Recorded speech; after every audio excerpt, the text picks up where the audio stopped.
This is Trigger Point, episode 15. My name's Serena, and sitting across from me is my co-host Peter. Hello, Peter. Hello, everyone. Merry Christmas. Merry Christmas. We are recording on the 25th of December. Christmas Day. Christmas Day. Which kind of go to show, we're just really sad we haven't been introduced. We haven't been invited to any Christmas parties. Is that why we're both sitting here? We're loners. Well, actually, for me, because my family actually doesn't celebrate Christmas, so I've never actually had a Christmas party in my whole life anyway, so we don't. Well, not family Christmas. Not family Christmas parties, right. Yes. So actually, I was supposed to be working today, but then work was like, we have enough people, so I was like, okay, then I have the day off, which was good, I guess. I have a day off, but then I'm like, what am I going to do today? Because the worst thing about Christmas Day is nothing is open. Everything is closed. Yeah, if you don't plan ahead, if you find out that your fridge is empty or your pantry is empty, good luck trying to find some place to buy stuff. Yeah. Obviously, that does not occur to me because I pre-plan these things, so I have food in my fridge. Oh, you don't have to worry about me. I would always have instant noodles or like frozen pizza in the freezer. Food. That's food. But that is not food, Serena. Actual food, like real food, things that you need to cook. Hey, you have to cook instant noodles. What are you talking about? And you have to bake frozen pizza. I don't microwave that stuff. I bake it. And I have ingredients for making pancakes from scratch because I've been doing that. Yes. It is the one thing that Serena has managed to now got down pat. Yes, I've managed to make pancakes from scratch. Applause, everyone. Wow. No, but we should say that we don't. No, my family don't really celebrate Christmas either. But our friends celebrate Christmas. You've been invited to friends' Christmas parties, maybe? Well, they just don't happen on Christmas Day. No. Oh, yeah, well, yeah, exactly. Because I'm actually having a Christmas party, tomorrow. So it's actually the Boxing Day party. Yeah. But that's more usual. Like, Christmas Day, I guess, traditionally is supposed to be like with families, right? And so yeah. It's kind of weird for us to have Christmas parties inviting other people.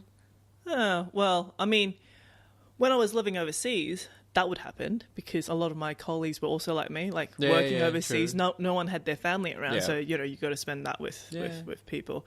But once you're back where your family are, then you should be spending time with your family. Yeah, I think it's just like a lot of my friends would obviously be spending time with their families. Yeah. And the people who didn't have family would be like me and you. Lazing at home doing nothing. I know, right? It's fantastic. That's totally what I would have been doing if I didn't have to do this. Hey. No. This is what I would be doing if I hadn't needed to come and record. I would be lounging around and do nothing.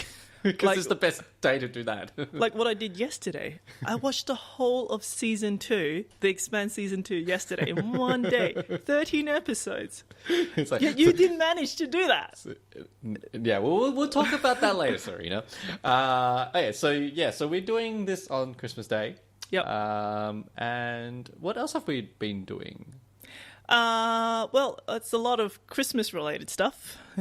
Well, we've already mentioned Peter has his Boxing Day party tomorrow. Yep. And I think you've been readying some food, cooking up a storm. Yeah, making a Yule log. And for those who don't know what a Yule log is basically a Swiss roll. Swiss roll covered in chocolate and then made to look like a log with like icing sugar on it to make it look like it's been snowed on. I look forward to eating that tomorrow. Yeah. My contribution to his party is buying probably Cheezels, probably Doritos, nothing that requires cooking. Yes, and please don't.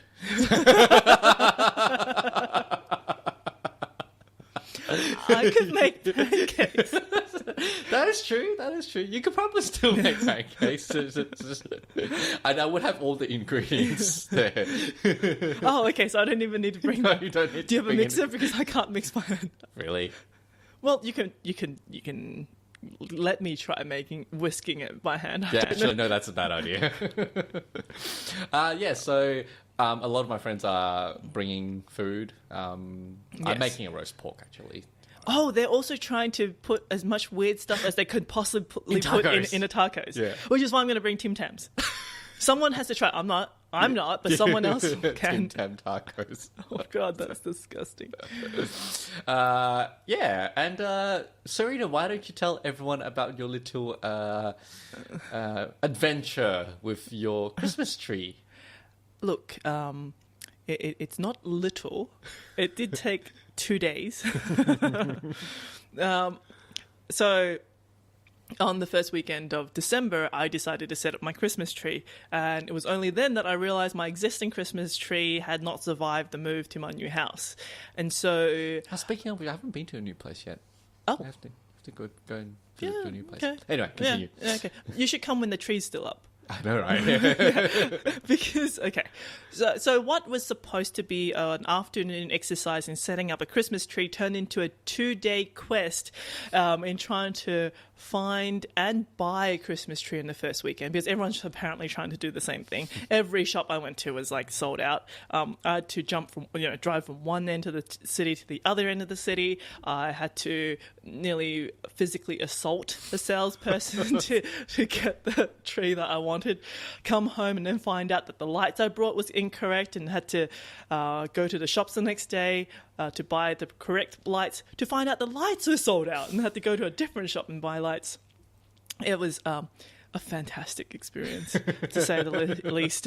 So now I have a very fancy tree at home, because anything less fancy has been completely sold out.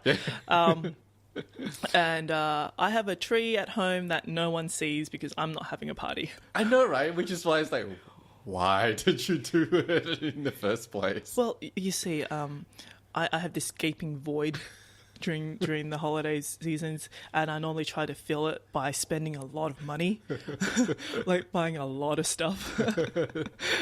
And then I look at my bank account in January, and I realize now I have a gaping void in my bank account, and I have to try and fill that for the rest of the year. So that's that.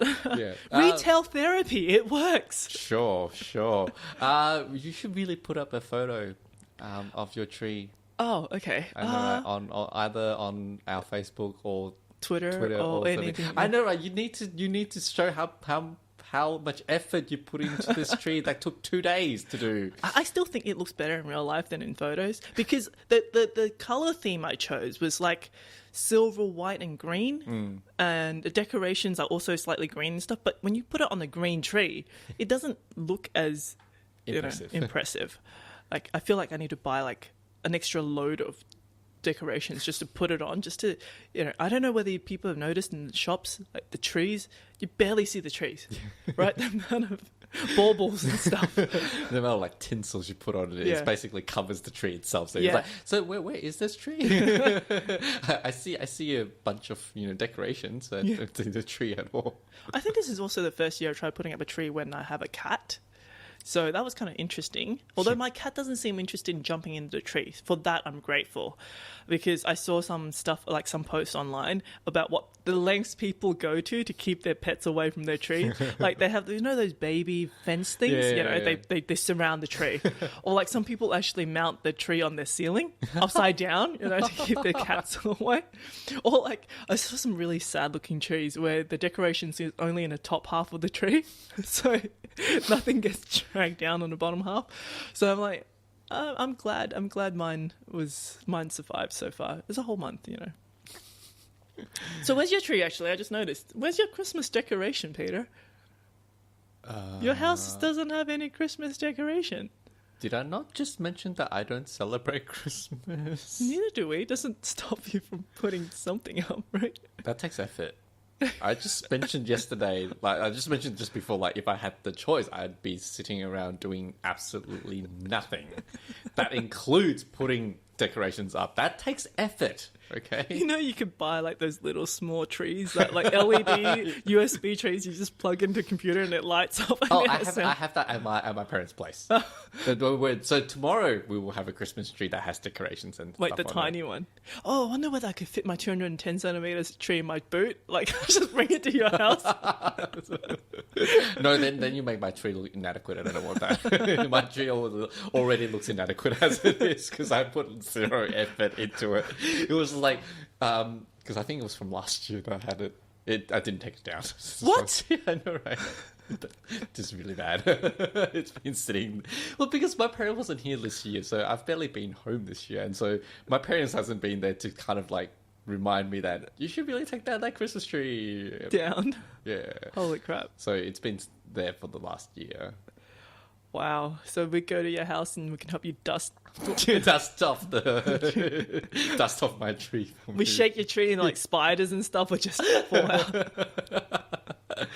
Hey, but it has like it has its internal light, so I don't need to put lighting on it. Pre-lighted, Yeah. pre-lit ones. Yeah. Yeah, I actually See, saw those. It's really nice. I liked it. Like it, it has like different colors, and you can. But the sense of accomplishment, like getting your arms all scratched up just to get the lights into the tree. Yeah, how many days did you do this again? Hey, it's only 2 days, okay? When you think about it. Only 2 days to put up a Christmas tree. Hey. Yeah, so we will have a Christmas tree tomorrow at my parents' place. Okay.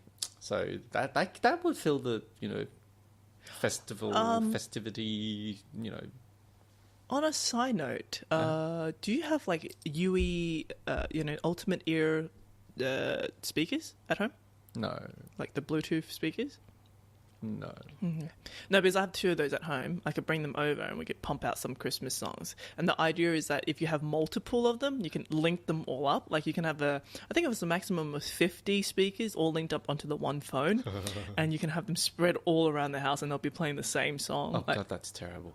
And the thing is, like, everyone at the party could all contribute to the playlist. Like, everyone just dumps songs in. It's kind of an interest. I haven't managed to do that because I keep on forgetting some of my friends have them, and I forget to bring my speakers along to like, But can you just imagine everyone playing like, I can think about the Mariah Carey Christmas song? Yeah. I actually have no problems with that song compared to some of the that drummer boy one. I can't remember the one. Yeah.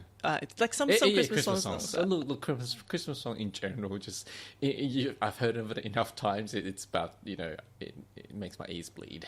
It doesn't help that as a kid I was in choir, and so whenever Christmas time we have to do carols, and I like carols, except I have to do the same carols every single year for 13 years or something. Oh, yeah, well, when I was a kid, December 1st rolls around. Okay, you know how I said my family don't do Christmas? Yeah. But my dad does Christmas in a very strange way. December 1st rolls around, he'll put the vinyl, like the vinyl album. We have a Christmas vinyl album. He'll put it into the thing, and he'll crank it up really loud every morning for the whole of December. That was my Christmas memory. Wow. Like, every weekend, I'd wake up, like, crack of dawn with this blasting throughout the house. And I'll be like, why would you do this to me?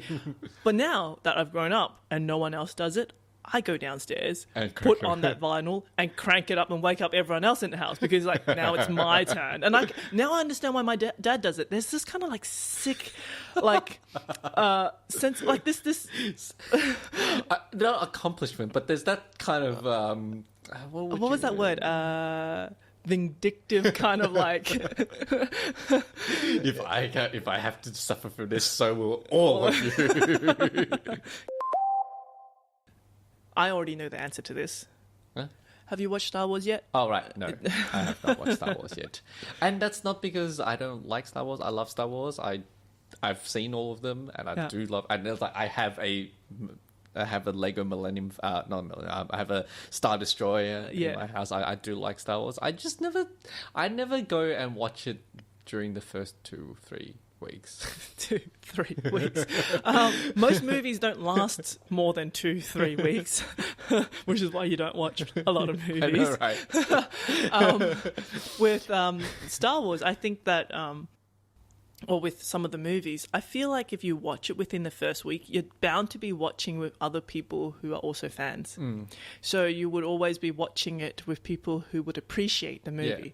Because what I hate most is if you go into a cinema and you're watching it with people who don't really want to be there, right? If they don't get the genre or they don't get the references or they're only there because they're spouses or something take them there. Yeah. And then you have to deal with people talking through the movie or bringing kids there because they don't understand what the movie's about. And they think, taking a kid to a midnight showing of Star Wars makes sense because they're not going to cry through it. No, it wasn't Star Wars. What was it that I watched that had that? I can't remember. Like, it infuriates me that people watch a movie and they don't have basic manners, right? Yeah. Like, don't talk through scenes.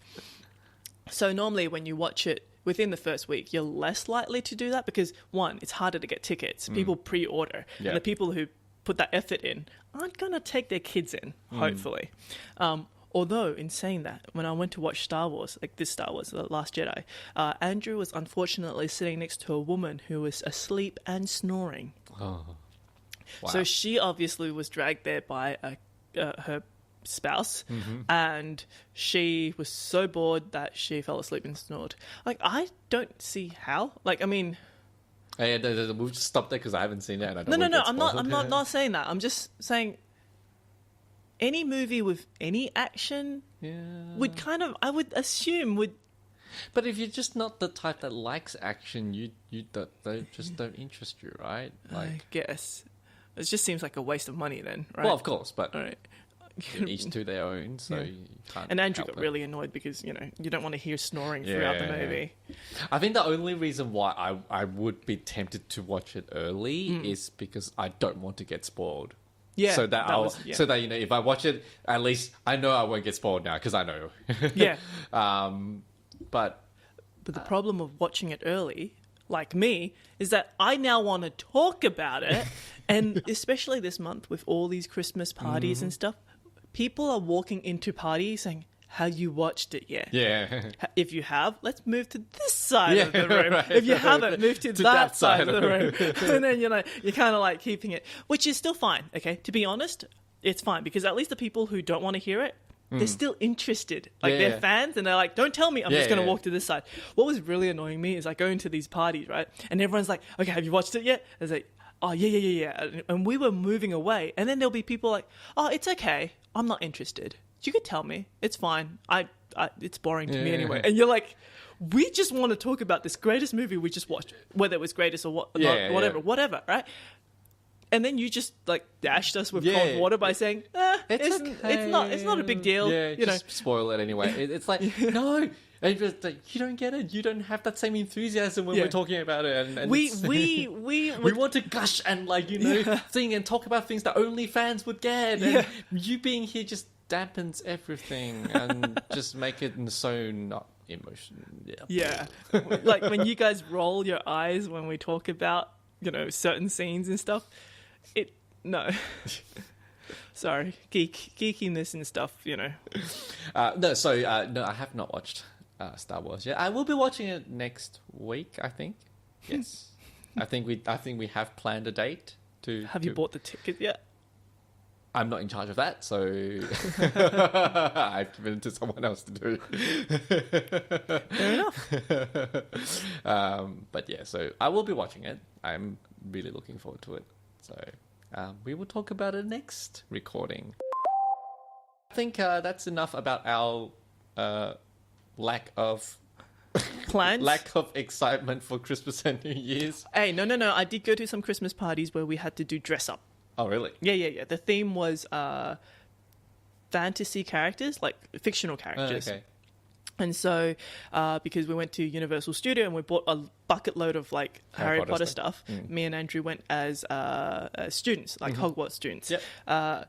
Which is very annoying when you go with a group of people who didn't put much effort into their costumes, if even. Like half of the people don't come in costume because it was always really warm, but there's aircon inside the house anyway. And secondly, when you do put on your costume, when we put on our costumes, they're like, so are you, because I didn't put on a cloak, it was too warm. Are you supposed to be a high school student? I'm like, no, I'm a Hogwarts student. And they're like, Hogwarts? I'm like, Harry Potter. It's like, where's your scar? I'm like, no, I'm a Hogwarts student. That doesn't mean I'm Harry Potter. Like, I'm not Hermione either. I'm not Hermione. Like, do you not see I'm Slytherin? Like, and they'll have this blank look on their face, and you're like, how did I even, like, Who are these people who do not know Harry Potter? Like, we're all the same age. Did you not grow up with this? I don't expect you to have read the books. You've watched the movies, right? Do you not know the houses? Blank looks all around. Really? Yeah. Wow. There's a few people, and it was just a little disappointing that, then we had to bring out the wands, and they'll be like, oh, okay. And then we're like, okay. Yeah. Let's get on to our topic for today. And our topic is The Expanse, which is on Netflix at the moment. Yes, so we're talking about the TV series, not the books. Although there will be some comparison. Yes, well, by Serena anyway, since I've not read the books. Yes. And season 1 and 2 is on Netflix at the moment. Yep. Season 3 is coming, I believe. I believe so, yes. Yeah. So that is our topic. Yes, so just a little bit of background. I have read up to book 5. I thought I'd read up to book 6, but apparently I haven't. I was about to buy book 7, got the sample chapters, started reading it, and I'm like, I have no clue what's going on. And I realized, what happened? Because, after a few books, you kind of lose track. Yeah. Like, I'm terrible with book names. I can't remember... Like, in a series, I just remember book 1, 2, 3, 4. Like, I can't remember individual names. So once... the series gets through a couple of books, I kind of lose track. Whereas Peter hasn't read any of the books before. Nope, I have not. But after watching the series, you do want to watch the the books. You want to read the books. Kind of. Yes.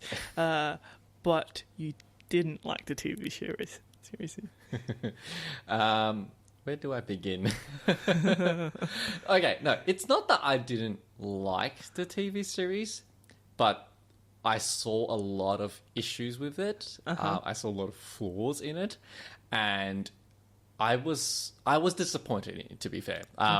Especially since I've heard a lot of great things about it, and being a really a strong having a strong interest in sci-fi. Everyone that I knew, they was like, "Oh, this sci-fi show is great. We should really give this a go." And when Serena mentioned it, she's like, "I really enjoyed the books. It's really good. You should watch it." And I was like, "Okay, yeah, that'll be good." I had this really high expectation. It didn't live up to it, unfortunately. Not even close. I am a binge watcher. I love binge watching shows, and generally a 10-episode season, I can do it in like half a day. I can just sit there for the 8 hours and just binge the whole thing. I had to watch The Expanse in 4 separate goes. Yeah, that's how long it took me to. Now we have to remember that. Okay. To be fair, there were technical issues on my part. For some reason, my Netflix, whenever it played The Expanse, it kept on just logging out. I don't know why. It was just The Expanse as well. Nothing else. It was with The Expanse. Every time I put it on, it'll play the logo, and then it just craps out. Every single time. I think your TV kind of knew from your watching habits. I'll be like, you won't like this show. Just don't try. It took me watching one whole episode of another show before I can switch it to The Expanse, and then it'll play. Yep. But if I play it straight away, it always craps out. So look, the first 2 episodes, it took me, I think, nearly a month before I could actually watch it because of the issue. So that didn't help. No. That didn't help. But the show was... I think me and Serena were talking about this prior. It's not... It was designed mainly for audiences that had read the book. Yep. I obviously had no idea. I had no context about anything in the show. Yeah. So for me, one of my major beef with it is I was very confused for the first 3-4 episodes. It probably took until like episode 8 or 9 before I can finally feel like I feel like I get the world. Now I feel like I get the characters, and I can finally see where this is all going. The first 3-4 episodes, because there's also a lot of jargon in this show. There's a lot of jargon. There's a lot of there's different languages. There's people on in the belt speak differently, and I'm supposed to know that they speak differently, but it doesn't make sense to me, and I have a very hard time listening to it. It's still English. But it actually, you would need to spend a lot of effort to figure out what they're actually saying. And as a person who have no idea about the show, it's really, really hard for me to get into at the start. I also really, really didn't like the first few characters that they try to get us involved with. So two of the leads, Miller and Holden. Oh God, I just want to slap both of them in the face so badly. I guess if you don't like the main two characters, it makes it very hard to watch the rest of the show. I mean, now that you've explained Miller's kind of like obsession, and it kind of makes sense. I can get him, but watching it from the show, I think that's the problem. Watching the show, there's a lot of nuances that I miss. There's a lot of things that I don't get. And a lot of the character motivation isn't clear. And so for me, I'm just like, why the hell is Miller interested in this girl? And why is he, doing all of this hell-bent to find her? And it's not even clear when they do finally say, oh, I'm actually in love with her. Really? Why? Like, why are you in love with her? There's no progression to show him. I know, well, the thing is, like, they never even see each other in the first place, but there was nothing in the show to kind of show his slowly going from just another job to slowly infatuation to slowly falling in. Like, there's none of that. It's just gone from 0 to 100 in like the first 2 episodes, and you're like, what? I don't get it. So anyway, and I hate his character. Just period. I hate his character. Holden, slightly less irritating, but also irritating in his own way because he's just this. Where do I begin on him? I don't know where do I want to begin with Holden. In the book, Holden is portrayed as a very fair and just person. Like his whole character is around being honorable and being fair, and that everyone should have access to all information so they could all make an informed choice. The right choice. The right choice. Because he sees the best in people. So he feels like if everyone has the same information, everyone would come to the same conclusion, right? The same conclusion that humanity should work together to make it a better place, kind of thing. And so he's constantly disappointed because people don't work that way. As I mentioned to Peter before, the main bad guy in the books of The Expanse, if I could say bad guy, is humanity, human nature. That no matter what you discover, no matter whether there's an external threat or whatever, humans, like Earth and Mars, don't work together. They both try to exploit the situation. Oh, there's an alien technology running rampant through our solar system. Instead of trying to get rid of it, we should try and fight to get it first before the other person gets it, so we could use it as a weapon against the other person. And you're like, I don't think that is wise. And so Holden's character in this is that everyone who follows him sees him as the perfect, like the thing that all humans should strive for, right? Being honorable and fair and just. Unfortunately... But we don't see that in the show. Like, yes, I get it if that's what he was supposed to be, and that, yes, he's trying to do the right... and he wants everyone else to do the right thing. But he doesn't show that in the show. Okay, so here's the thing. In the TV show, you don't get to see his thought processes. You only get to see... His actions. His resulting actions. Which is all idiotic. All of them. Unfortunately, in this... It leads to war! Because we're all jaded human beings, us audience members are also jaded. When we watch it on TV, we can't help but feel that he's just kind of naive and kind idiotic. of... Yeah, Yeah, a let's little bit, idiotic. yeah. Yeah. As I said, my perfect example about his whole character is obviously there's spoilers. Yeah. Well, obviously there's spoilers. Yeah. So they get off the Doninger, which is the Martian Warship that saves them. Yeah. that saved them. That warship is destroyed. Okay, and a lot of Martians died trying to save them. Okay, and obviously he takes that to heart. It's like, oh, these people saved you. Okay. Later on in the season, they're on this mission to basically uncover something. Okay, as they're going towards this unknown thing, they get held down by another Martian ship, and they want to board them. The Martian patrol wants to board them and find out what they're doing. Yeah. Essentially, they can't let the Martians on board because the moment they do, they'll be discovered, so to speak. Yeah. And so Amos, which is... I do like Amos, though, I must say. Who's just a trigger-happy, shoot-first-questions-later guy. An amoral character. Amoral character, yeah. Is like, okay, we can't let them in because if they do, we're screwed. Mm-hmm. So I'm going to shoot them if they come in. Mm-hmm. And if they board us, I will shoot them and kill them. Yeah. So that's the thing. Okay. That makes sense.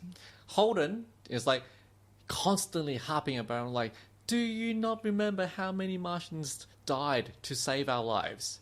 Back when we were on the Doninger. And he's like, of course I do. But at this point in time, like this is Amos speaking, at this point in time, they're my enemies. So I'm going to have to deal with my enemies. And Holden decides to point the gun at Amos instead and basically say, no, I will not let you do this. And the whole thing is just if you shoot Martians, I will shoot you first. It's like... I think the problem there... With. Okay, it's like, look, it's like he's doing exactly what he needs to do. Like... Well, that's the thing, right? Like, Amos is right in the sense that at this point in time, Martians are our enemy, and therefore we have to deal with our enemy because we've got a mission to complete, and the Martians are in our way. Yeah, and he's not like He's not. It's not even like Amos is deliberately going out and shooting Martians. He's not doing that. It's like, look, if they board, I will have to shoot them. Yeah, because that's just what I need to do. Yeah, it's not like I know they've helped us, so I'm not going out and shooting Martians. But at this point, they're going to stop us from completing what we need to do. So. Yes, but you see, Holden is also correct in saying a lot of Martians died to save us, so that we got to this position. We need to respect that, and that is true to that point. Yes, respect. But but when it compromises their own lives and their own safety, it's like, I don't see how that is a legitimate argument. It's like... Well, yeah, no, and not just that too, but there should be a loyalty between like crew members, from my point of view anyway, and him pointing a gun at Amos was not cool to me because it's like, you have a person who's on the ship trying to protect you, right, and protect this mission. And you think some strangers out in a ship, out in space, is more important than the person in the ship with you right now who's trying to save your ass? Like, it seems... Like, there's a lot of problems I have with Holden. Like, as a character, he's really weak in some respects.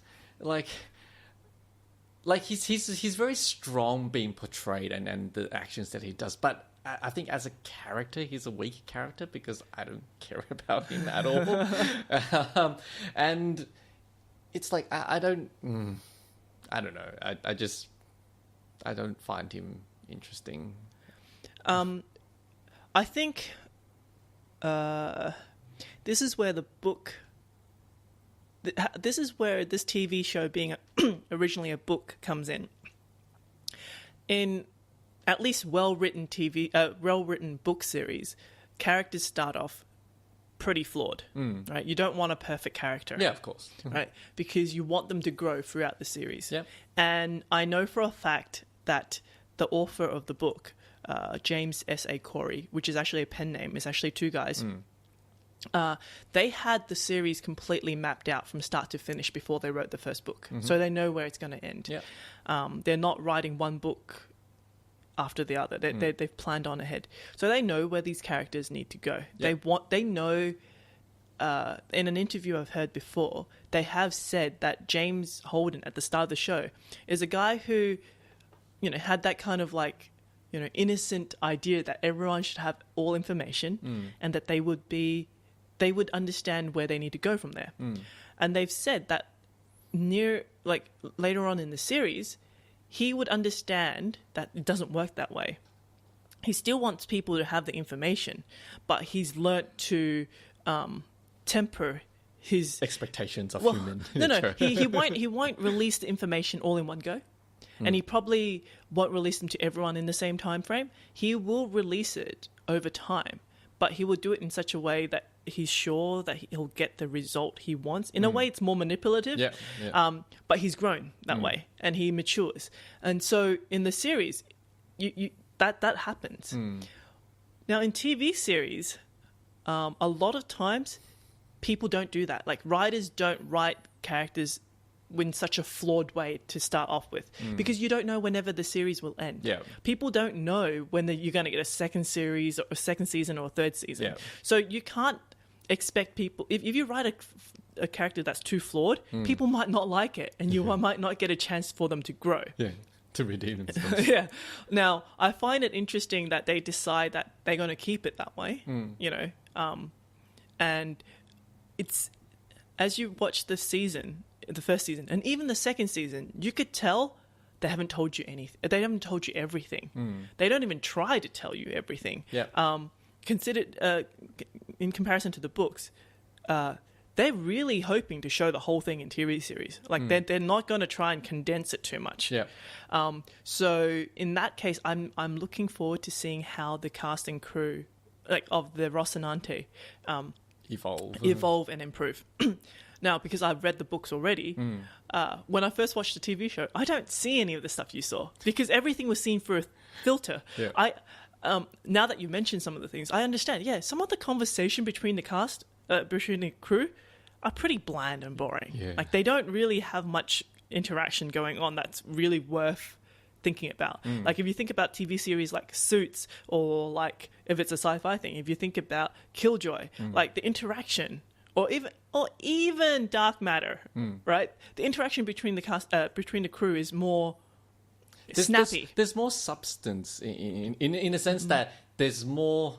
It's an interaction that you can kind of see the quirkiness or something of the individuals. Whereas I think in the Expanse, the problem was we do spend a lot of time with the crew on the Rocinante. But they don't really interact well with each other. No. And when they do interact, it's really forced, in my opinion. Like, I find, like, they could have done without it, actually. Well, that's the thing, right? Like, is it because it was written wrong, written bad, or is it they've done this because these people didn't work together before? They are forced to be a crew together. Like, they're forced into this situation. So, are they writing it this way so there's room to grow? But then if that was the case, then I'd expect there to be more conflict. But there's also not enough conflict here. It's like the conflicts are there, but then it kind of gets pushed aside after a while. Like that, they do bring a bit of conflict about, why is Holder in charge, at that start, but then that kind of just drops off and they just accept hand wave it. And just it just, if it was a crew that didn't work well together because of the personalities, I expect personality clashes everywhere. Not just like here and there, but if it's someone that you just can't work with, it will come out in everything, right? It will come in every little thing. But because they also don't have time to show you that, we just get these really awkward moments between the crew, and it's like, is it supposed to be awkward, or is it just really badly written? I don't know. I seriously don't know. But yeah, I found the crew of the Rocinante to be really uninteresting. Like, they just don't interest me, and I found it. And unfortunately, because the show is like, focused on them for like so much of it, it's really hard to be excited. Okay, so this brings up another thing. I watched both seasons of it, season 1 and 2. Yep. Season 1 took me, I think, a couple of weeks. Season 2, I watched all last night. So certain things happen in season 2 that you haven't seen yet. When you were asking for conflict, it does happen again later. It's interesting that you mentioned that they bring it up and then it goes away, and then they bring it up and, you know, nothing really resolves. Because one of the interesting thing here is in the book, everything happens in a longer time frame because of the fact that people are traveling through space. Yep. Things are happening, you know, weeks. It takes weeks for things to happen and for things to develop. So the scope is much bigger. You're not just talking about the crew, but you're also talking about the political landscape of the solar system. And so things do get explained. Like the crew, they would say things like, things might not be resolved and it might be simmering under the surface, but we have other things to do, right? They'll mention things like that or whatever, and you'd understand. Yep. And that is the way of books, isn't it, right? You will have long spans of when nothing happens, and so you don't talk about it much. Yeah. And then you'll always only bring up the instances where something happens. That's what books are. Yeah. Now, in a TV series... in this TV series, everything is condensed. Like, it seems to happen within a span. This whole season seemed to happen in a span of a few weeks, right? Because they don't do a very good job at showing how much time has passed. Because, to be honest, Fred Johnson has mentioned when the Rocinante went out to discover the scopuli and what was on the scopuli or what wasn't on the scopuli, and then they went to Eros and they tried to find where Eros was. He actually mentioned that they were off, like, afterwards. They were gone for, like, they were out of contact for weeks. Or there were a couple of days when they didn't even know where they went. And when you think about it that way, that 5 minutes that we saw when they were discussing about what to do with the sample of protomolecules, we only saw 5 minutes of that, but apparently that was days. Right? So the TV series has been really bad at showing you that this whole season has actually been going on for months. But because there's only 10 episodes, we thought it was all finished really quickly. Because of that, it seems like to us that the crew had dealt with all the issues really quickly. Right. Whereas I guess in a book, it has time to explain, you know, that, you know, these things doesn't just go away, you know. But there was been the whole week since, you know, that incident or something. Like, there's time for you to kind of... And also because you guys are all living together on that ship. If you blow up, there's nowhere for you to go, right? Like, if you need to blow up, you blow up on the station, because at least you can then leave.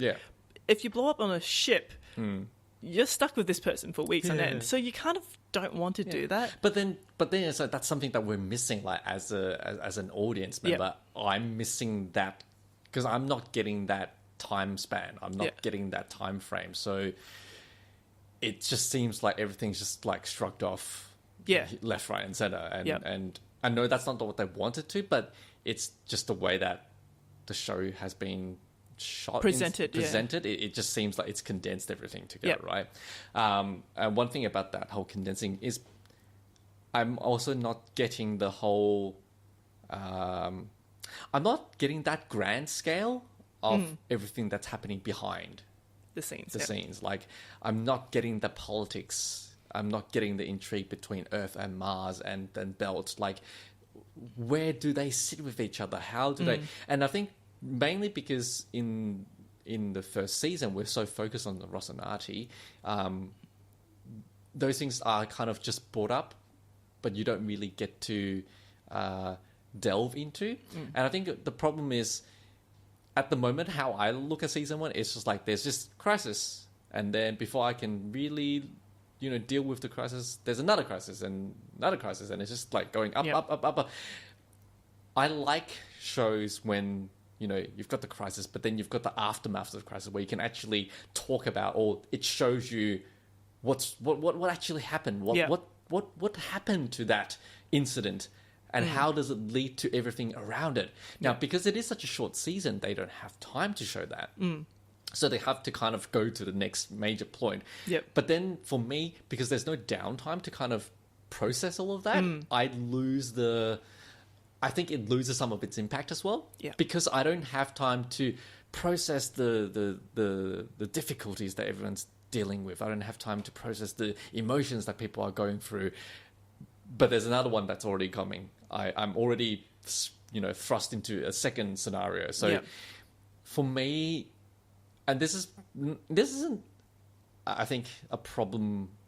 I think this is a problem because the show was only given a 10 episode season, whereas some other shows that has 20 something episodes would be able to show that a lot better and be able to show the reactions and show the intrigue, show the behind the scenes things and I think that would have worked a lot better for me. Yeah, because a lot of things Mars have, after the announcements made by James Holden, Mars and Earth has redeployed their armies. All you get from that, all we heard from that was, snippets from TV news, the newsreels on the TV, or, in articles that they read on their phone. And that's all you get. You don't really feel the ramifications of what he said. You don't see it. You don't see... the Mars, actually moving, actually deploying, big fleets and and you don't see any of that. And it's I miss some of that because it's like, because a lot of those scenes needs to be that grand scale. You see all the ships moving that, and that's how you can see, I don't know, this is getting serious. Yeah. If you're just telling me that, they're redeploying now, that could mean anything. But you see, it's because visually it's not very impressive. If you say that they were fighting, they're redeployed and they're skirmishing and there's fights and there's guns fights, that you could show on TV. Yeah. But they don't. No. The whole point is no one shoots a single thing. Yeah. They're redeploying. They're posturing. Yeah. No one's doing anything. Yeah. So how do you show that kind of tension? On screen? Well, I think you can, but it just needs a lot more time. You need build up to it, and so without more episodes, they can't show that. And so, and unfortunately for me, the part where I love the most about the show is all that intrigue part of the show. But it shows so little of it. I'm just like, ugh. I understand. It's give me more. Let's go on to the part which I actually like about the show. Now we both agree that this is we like this part of the show. This is the reason why we keep watching it more than anything else. Yeah, and that's because of the character Christian Avasarala. Yeah, Avasarala. She's. They call her Christian in the show. They never call her by her last name. I can't pronounce it yet. You see, in the books, they always just say Avasarala, and because I listened to the audiobook, that's the name I know. But, oh my god, she is literally hands down the best character in the show. Yes. And literally, I watched through season 1 because I want to watch her. I would say, and I would watch season 2 just so I can watch her again. There's more of her in season 2. But she is such an amazing character. Oh, I brilliant love her. Actress. Amazing actress, and the way she portrays her character, and the characters is actually interesting and is in contrast to everyone else I hated because she actually uses her brains and thinks through things and actually does things so that she can get what she wants out of other people. I really like a character that's actually smart instead of let's just don't think about this and just broadcast what I know to the world, because that's going to be a great idea. Well, okay, in the TV show they made it a slightly different thing. They made it we're about to be boarded by Martian army dudes, and we need to safeguard ourselves by broadcasting this so people know where we went. If we suddenly disappear, they know where we went. They kind of try to explain it that way. Yeah, but anyway, but no, Avasarala. Yeah. I love her costume, by the way. It feels to me, because the whole show, every other character are always in uniform. right? When they're on Taiko Station, the Taiko people are always wearing the Taiko Station like jumpsuit. Everyone's wearing a jumpsuit, right? There's not a lot of budget to go with like costumes, pretty much. Different color jumpsuits with like different names stuck on it. Which don't get me wrong, it makes sense, right? If you're on a spaceship, I understand. But it seems like because of that, the costume department put all their effort onto what Christian Avasarala wears, because it's amazing. What she wears is so pretty to look at. It's exquisite. Like it not only fits her character, but it fits what she's doing as well. Everything, like it even comes down to, you know, they deal with like her culture. Everything's like really well balanced. Like they put some as you said, they put some Indian style motifs, but then modernize it, and so everything's just like really glamorous, but at the same time it fits her age as well, because she's not a young person. Like she's not a really young character, but it still gives her that kind of spring in like her character. She's still vain in a way. Like she's not just wearing a sack. No, right? no. Like she has a station that she needs to be at. Like you know, I'm a UN, you know, well, not diplomat, but she's a administrator, right? Yeah. And but she's a force to be reckoned with. Yeah. And the clothes she wears is part of the tools that she has. Like, and like she oozes out like that seniority, that what's the word I'm looking for? Like she oozes authority. Yeah, she oozes like amounts of authority out. And they introduce her by having her torture someone. Not like obviously. No. Right? She's just hanging someone by hooks. Not that the hooks were embedded in his body, but she's letting gravity do the work. Yeah. Which is actually quite... I understand, like Peter did say before, that it was confusing because you don't know who these people are. Yeah. You don't even know what a belter is. Like, why is this guy being hung up from these hooks, and why does he hurt or in pain? Because you didn't read the book, right? Yeah. Whereas I read the book, so I see this.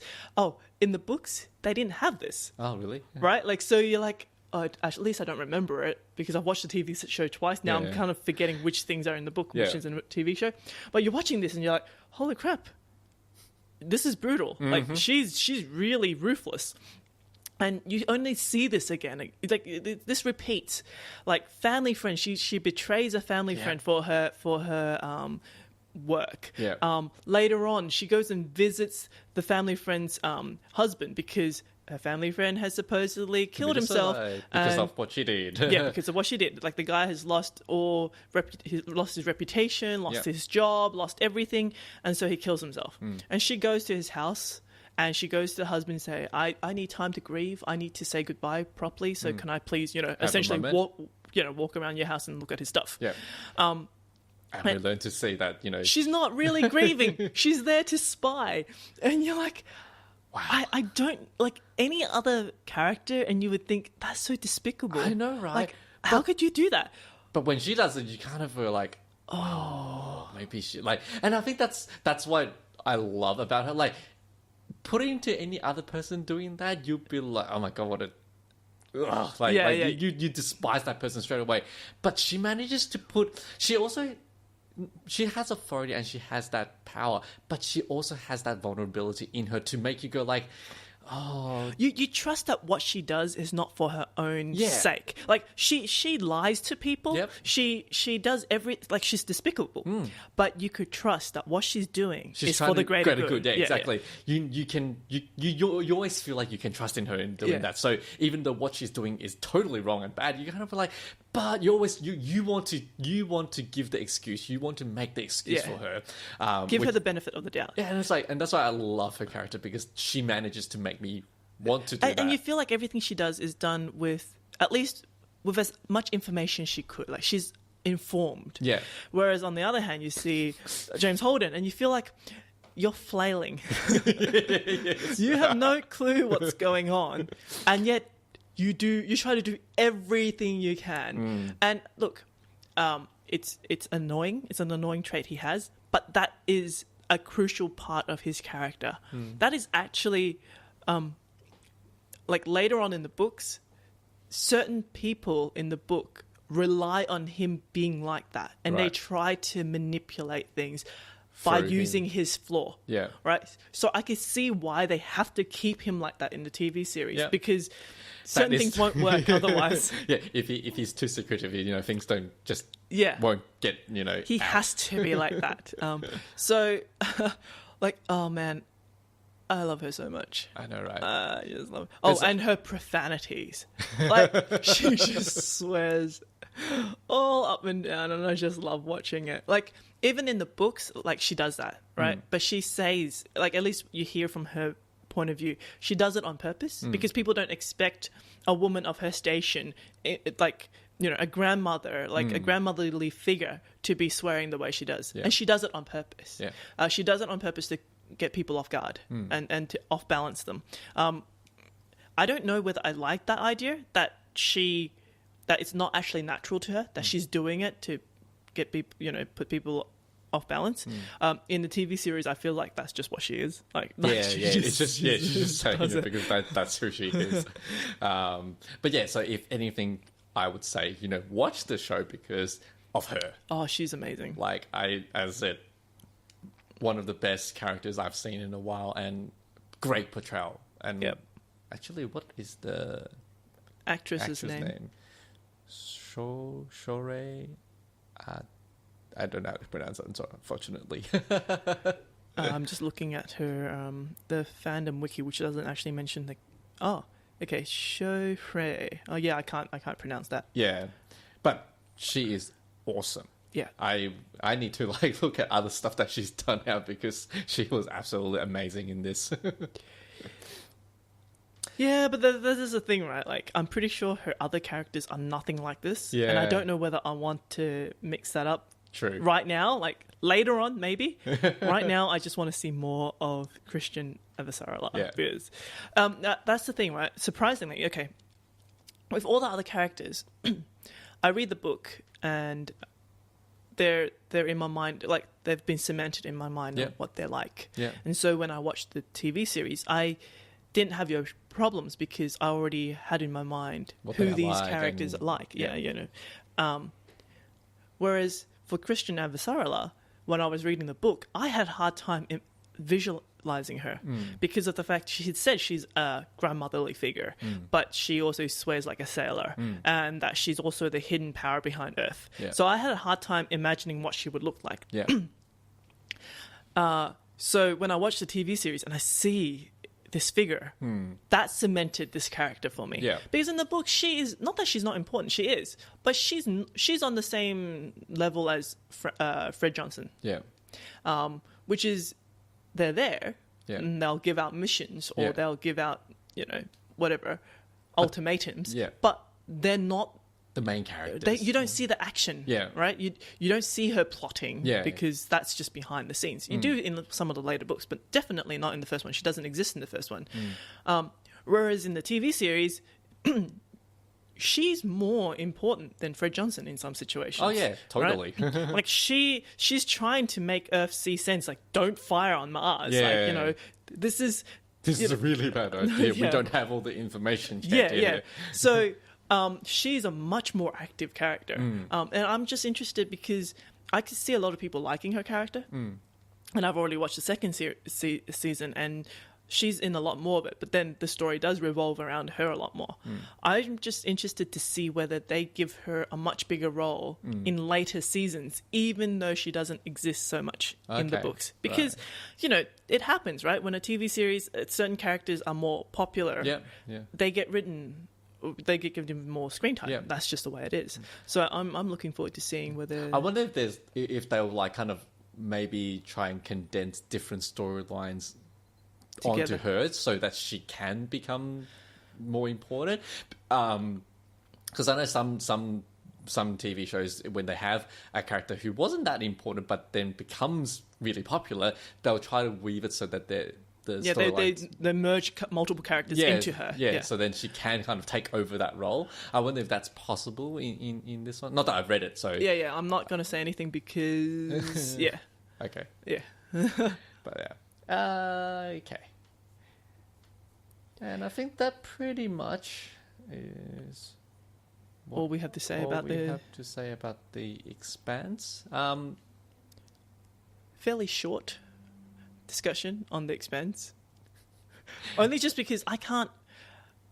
I think it's really difficult for this one because Serena's read the book and she's had a very different outtake of the show than I have, and I've not read anything about it, and I had a lot of issues with it. So there wasn't a lot of common ground apart from Christian. Sorry. No. Look, even if we have differing opinions, that's fine. I feel like I can't give it. I now realize after you've said what you said, I realize I can't give it a standalone opinion, yeah. Because I think a lot of what I watched, because I was watching that while I was actively reading one of the later books. So for me, when I was watching this TV series, when I was first watching it, I was interested to see how they would portray what was in the book visually, how they were giving out the information in what order, because I was interested to see Avasarala in this first season, because as I said, she didn't exist in the book. I was interested to see where the first season ended, because that was not the end of the first book. And so I was watching it with that kind of mind frame. I wanted just to see. To me, the stations and the belters, visually, they don't entice me. So when I was watching the TV series, I was like, oh, everything's so dirty. Like, I wanted to see more of Earth. And I knew that wasn't possible because it wasn't in the book. So that was, with anything, that was the only thing that I saw in the show that wasn't filtered by the book. Everything was, okay, so this is this scene. Oh, this is this scene. Oh, this part came from later in third book, and they brought it along. So even when I'm watching the second season, it was the same, because I'm just... it's very strange to me, because I'm watching this with the foreknowledge of what happens way later on. And there are certain moments where I'm like, because especially since I rewatch season 1, I'll be like, wow, this moment where they're all stuck in this ship and they don't have air, it seems like it's a life-ending situation, and it is. But I know that they're going to be fine. And I'll be like, you don't know what else is coming for you. You have no idea the kind of crap that is going to hit the fan later on.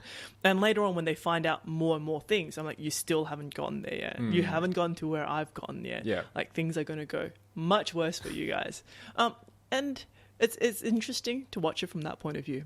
It doesn't detract. Like, sometimes, and the perfect example is the Harry Potter movies. I've watched all the movies after I read the books. I make sure I read the book first, but I read them. The only one that I didn't do that was the last 2 movies, which is the last book. Oh, okay. Oh, you didn't read the last book before? No. Oh. Because I decided, okay, I've done this for the whole entire series, right? I read the book first. This time I want to watch the movie without knowing how it ends. Okay. Right? So both of them. Because, part 1 and part 2. I was bored crapless watching that movie. I don't know how you think about it, but those wood scenes where they're just walking through nowhere, I'm just like, why is this 2 movies? You don't need to make this 2 movies. It could be 1 movie. So I watched it all. Then I tried to read the book, and I couldn't read the book. Oh, really? I couldn't get past chapter 1. Oh, wow. Because firstly, chapter 1 was not revolving around them. It was from, the bad guy's point of view. And also, I already know the ending. And I also saw that really boring wood scene, and I know it's in the book. And this book is really thick.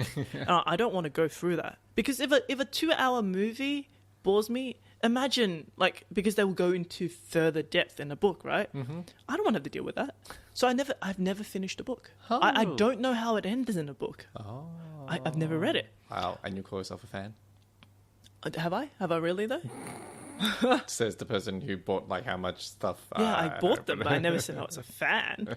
So you're not a fan then? I didn't say hate. Look, there's a difference, right? It's like how people say, "Oh, you must be a Star Wars fan because you watched them the first week, and you really like their stuff. You have the Sphero, BB-8 and stuff." And I'm like, Yeah, but I don't know any of the trivia, right? If you ask me some of the stuff that I don't know, like I didn't know that the Wookiees were supposed to be like the and my mind's blanking.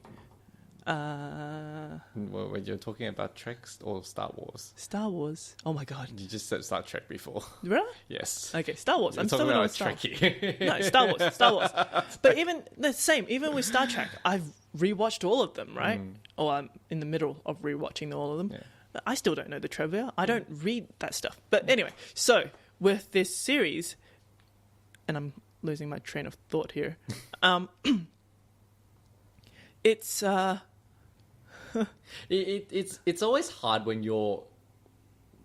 when you kind of know what's happening and you're watching something that you already know that it's going to happen, but you just kind of see like how it's going to play out. Yeah. But yeah. Look, I think at the end of the day, though,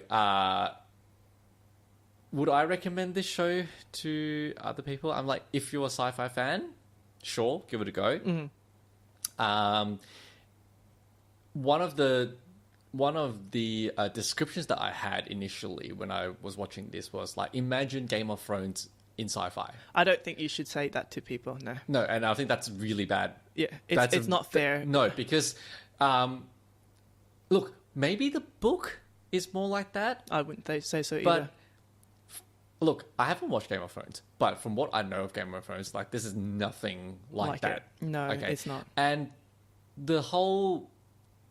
If you're wanting to watch this for a lot of, like, you know, the political intrigue, it's not here. At least not in the TV series. It's not there.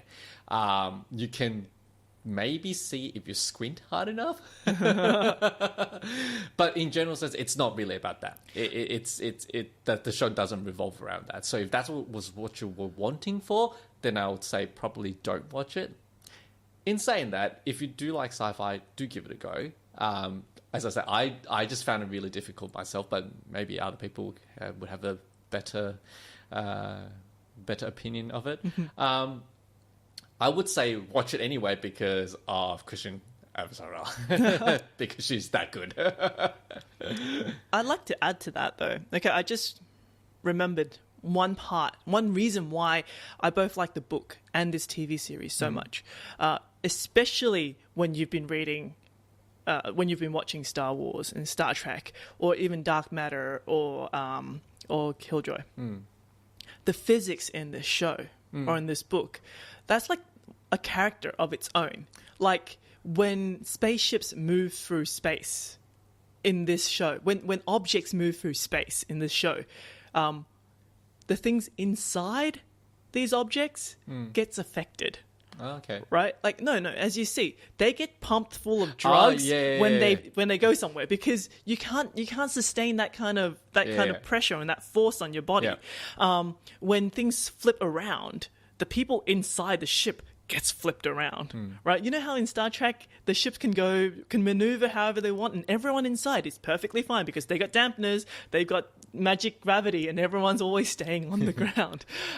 Whereas in this, obviously because we got better technology now, you can film better, so people would be floating or they'll be touching the ground. You have mag boots, and they need mag boots. People need to be wearing their vac suits inside the ship and you see this even right at the start when they're on the Donager and they're all strapped into their seat, because if you're not strapped into the seat and they do a maneuver, everyone gets splattered.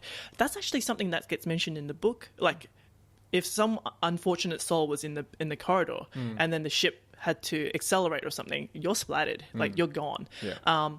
And remember how they had one more crew member at the start of the show that kind of get killed? And I forgot his name. That was something interesting. You get shot, like a spaceship gets shot in space and it'll get punctured with holes. Yeah. That doesn't mean it'll instantly explode. Yeah. Right? And the people inside don't necessarily instantly die.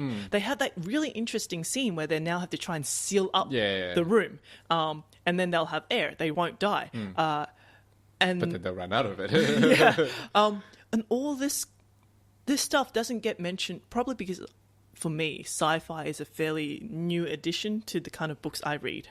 Because before, sci-fi for me always felt really heavy. And they used to be very heavy books. and they're more lighter sci-fi books now. But they all seem to, for me anyway, kind of hand wave the whole physics of moving through space. And this one, they don't. Yeah. They embrace it. Like everything is around this. I must say, like the detail and the accuracy of science is very high in this. Yep. And I think, people who do like the science would really embrace it. Because that is something that I'd had noticed, but it wasn't enough to cover the flaws for the story, unfortunately for me. But yes. Well, they also mention things like in the stations, and you know how they do a spin? Yeah. If you're closer to the surface, you get a different different amount of gravity than if you were near the center of the station. So all that stuff gets mentioned, and I appreciate that. Yeah. So if you're into that sort of thing, that's... As look, I'm like, I would say, people, if you want to, or at least, if you want to watch a current sci-fi show, then The Expanse is probably one of the better ones, because there's actually not that much out there at the moment anyway.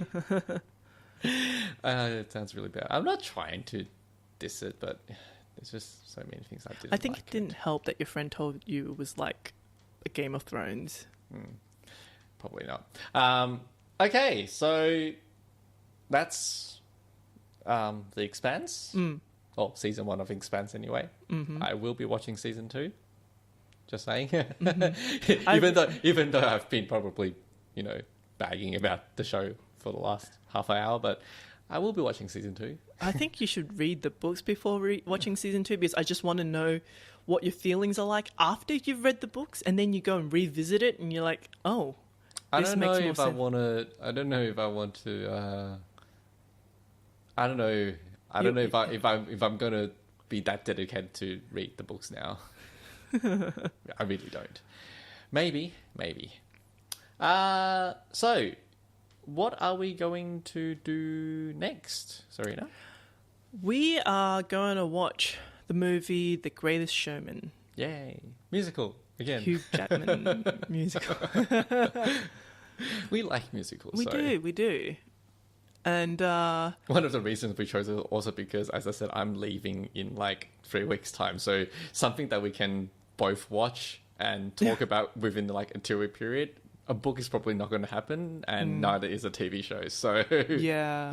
So it's like, what's the thing that we can watch, like, soon-ish that we can talk about? So, well, that's the other thing. I mean, like, to be honest, it should be a book, because looking at my Goodreads list and me trying to get 50 books this year, I am currently on, and I'm trying to wait for it to load.